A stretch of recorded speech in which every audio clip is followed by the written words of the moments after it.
Ivan, remember that name. He was just a guy, a regular guy most of the time, but life, like it always does, threw him a curveball, a really tough one. A tough situation in the shape of a divorce, to be exact. And just like that, he was single again. He needed a change, a big change in where he lived. He set his sights on a little place called Red Holloway. He had no idea what was waiting for him. This was it, his new house.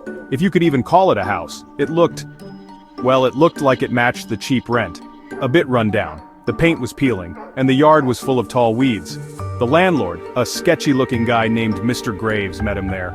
Inside, the house was open, really open, like there were no doors inside the house at all. Ivan thought that was super weird. But hey, it was cheap. Night fell on Red Holloway. It was strangely quiet, like nature itself was waiting for something. And on Ivan's strange new house. The house looked like it held old secrets, its walls speaking in silence. He managed to unpack a few of his things. The boxes were full of memories and stuff that meant a lot to him. The boxes were still everywhere, of course. But he made his bed. He was trying to find some order in the mess. In what was supposed to be the bedroom. The room looked warm and cozy, even with all the mess. He tried to make it comfy. A lamp.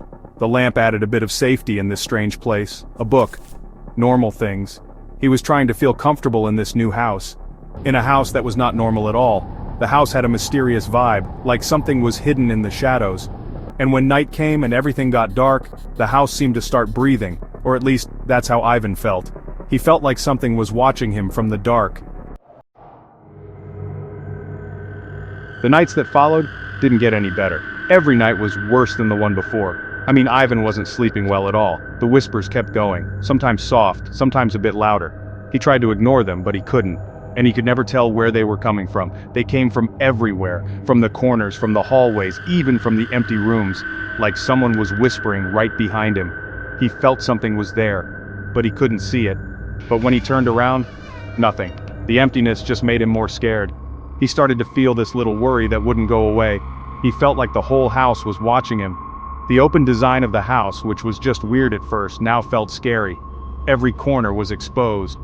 There were no barriers. There was nowhere he could hide, no places to hide. Everything was out in the open and clear. He started to feel like every corner of the house was exposed. There was no place he could feel safe. The note, open the door. That sentence kept playing over and over in Ivan's mind. Non-stop, which door? That question was eating him up inside. The whispers in the house seemed to change after that. They got louder and more insistent. Gap 2S. And they weren't just in the air anymore. Now it was like they were coming from inside the walls, like there were people trapped inside, talking in low voices, complaining, asking for help. Ivan had reached his limit. He wasn't sleeping well, and he was scared to death. Every night he felt like something was watching him. His eyes wouldn't close and his thoughts wouldn't calm down. He felt like the walls themselves were breathing. The whispers from the walls pretty much never stopped.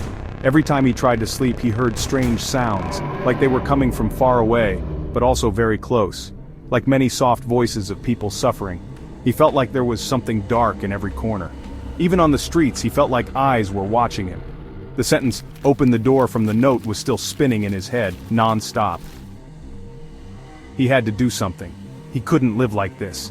He felt like the note itself was talking to him, telling him to open the door. He decided the only way to get answers was to face the source.